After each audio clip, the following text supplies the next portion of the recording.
Hello স্বাগতম। চাকরি প্রত্যাশীদের অভিনন্দন জানাই। সম্প্রতি প্রতিরক্ষা মন্ত্রণালয় এক বিশাল নিয়োগ বিজ্ঞপ্তি প্রকাশ করছে। সে সম্পর্কে বিস্তারিত আলোচনা করব। তাই ভিডিওটি স্কিপ না করে শুরু থেকে শেষ পর্যন্ত দেখুন, তাহলে আপনারা বিস্তারিত জানতে পারবেন। এই যে আপনারা দেখতে পাচ্ছেন, প্রতিরক্ষা মন্ত্রণালয়ের আওতাধীন আন্তঃবাহিনী জনসংযোগ পরিদপ্তর ISPR এর নিম্নোক্ত পদে অস্থায়ীভাবে সরাসরি নিয়োগের লক্ষ্যে পদের পাশে বর্ণিত শর্তে প্রকৃত বাংলাদেশি নাগরিকদের নিকট থেকে অনলাইনে http://mart.teletalk.com.bd ওয়েবসাইটে দরখাস্ত আহ্বান করা যাচ্ছে। ক্রমিক নাম্বার 1, পদের নাম, গ্রেড ও বেতন স্কেল।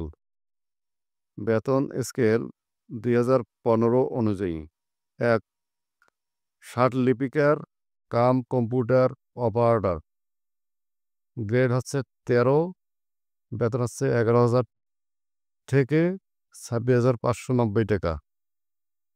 শূন্য পদের সংখ্যা হচ্ছে 1টি।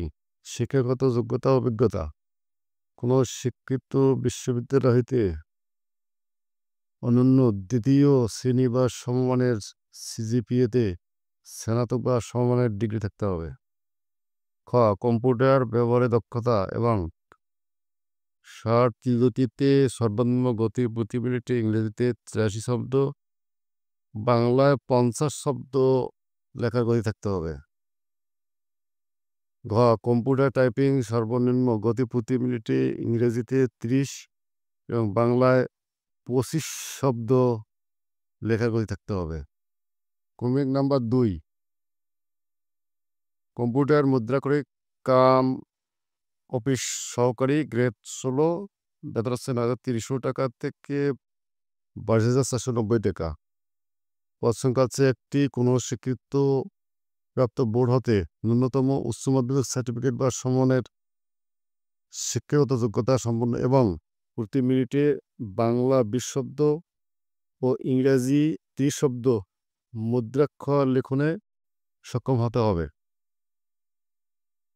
অর্থাৎ প্রতি মিনিটে বাংলা 20 শব্দ এবং 30 শব্দ ইংরেজিতে লেখার স্পিড থাকতে হবে।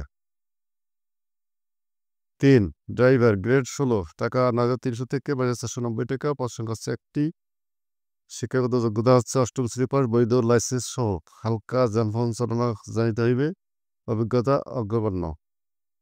4, অন্ধকার পক্ষ সহকারী, গ্রেড 18, টাকা 8,800 থেকে 1,310 টাকা। পদ সংখ্যা হচ্ছে 1টি। 8ম শ্রেণী উত্তীর্ণ। ফটোকেমিক্যাল তৈরি, ছবি, ওয়াশিং, গ্লেজিং, ট্রিমিং ইত্যাদির জ্ঞান সহ ফটোগ্রাফিক স্টুডিওতে কাজের অভিজ্ঞতা এবং অন্ধকার কক্ষের সরঞ্জাম রক্ষণাবেক্ষণের জ্ঞানও ক্ষমতা রাখতে হবে। 5, অফিস সহায়ক, গ্রেড 20, টাকা 8,250 থেকে 20,010 টাকা। পদ সংখ্যা হচ্ছে 2টি। কোনো স্বীকৃত বোর্ড হতে মাধ্যমিক স্কুল সার্টিফিকেট বা সমমানের পরীক্ষায় উত্তীর্ণ হতে হবে। শর্ত ও নিয়মাবলী। 1, সকল জেলার প্রার্থীগণ আবেদন করতে পারবেন। বর্ণিত পদ সময়ে 1/5/2025 খ্রিস্টাব্দ তারিখে প্রার্থীর বয়স 18 থেকে 32 বছরের মধ্যে হতে হবে। ক্রমিক number 1, certificate cum computer operator বিভাগীয় প্রার্থীদের ক্ষেত্রে বয়সসীমা 40 বছর পর্যন্ত শিথিলযোগ্য।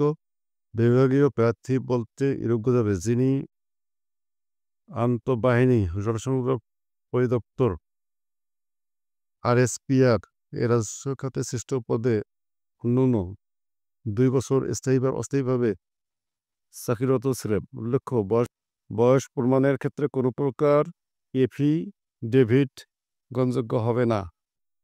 3, সরকারি, আধা সরকারি ও স্বায়ত্তশাসিত প্রতিষ্ঠানে চাকরিরত প্রার্থীদেরকে অবশ্যই যথাযথ কর্তৃপক্ষের অনুমতিক্রমে আবেদন করতে হবে। চাকরিরত প্রার্থীদের সকল শর্ত পূরণ সাপেক্ষে আবেদনপত্র পূরণের সময় ডিপার্টমেন্টাল ক্যান্ডিডেট এর অপশন সিলেক্ট করতে হবে। চাকরিরত প্রার্থীকে মৌখিক পরীক্ষার সময় নিয়োগকারী কর্তৃপক্ষ কর্তৃক প্রদত্ত অনাপত্তি পত্রের মূল কপি প্রদর্শন করতে হবে। 4, মৌখিক পরীক্ষার সময় প্রার্থীদের অবশ্যই নিম্নবর্ণিত সংস্রবের মূল কপি প্রদর্শন করতে হবে এবং এক সেট সত্যায়িত কপি জমা দিতে হবে। ক সকল শিক্ষাগত যোগ্যতা অভিজ্ঞতা প্রযোজ্য ক্ষেত্রে নাগরিকত্ব চারিত্রিক সনদ এবং সম্প্রতি তোলা পাসপোর্ট সাইজের 2 কপি রঙিন ছবি লাগবে। গ জাতীয় পরিচয়পত্র পূরণ করতে অ্যাপ্লিকেশন ফর্ম এবং অ্যাডমিট কার্ড থাকতে হবে। গ মুক্তিযোদ্ধা শহীদ মুক্তিযোদ্ধা ও বীরাঙ্গনার সন্তানদের ক্ষেত্রে প্রমাণক হিসেবে সরকারের সর্বশেষ নির্দেশনা মোতাবেক উপযুক্ত কর্তৃপক্ষ কর্তৃক প্রদত্ত ছাড়পত্র থাকতে হবে। গ ক্ষুদ্র রিয়েল কোটায় আবেদনকারীদের ক্ষেত্রে উপযুক্ত কর্তৃপক্ষ কর্তৃক প্রদত্ত সনদ এবং শারীরিক প্রতিবন্ধী ও তৃতীয় লিঙ্গের কোটায় আবেদনকারীদের ক্ষেত্রে উপযুক্ত কর্তৃপক্ষ কর্তৃক প্রদত্ত ছাড়পত্র থাকতে হবে। আর ভিউয়ার্স, এই ধরনের নিত্য নতুন সাম্প্রতিক চাকরির সংবাদ করতে চ্যানেলটিতে অবশ্যই লাইক এবং সাবস্ক্রাইব করতে ভুলবেন না। আপনাদেরকে অশেষ ধন্যবাদ।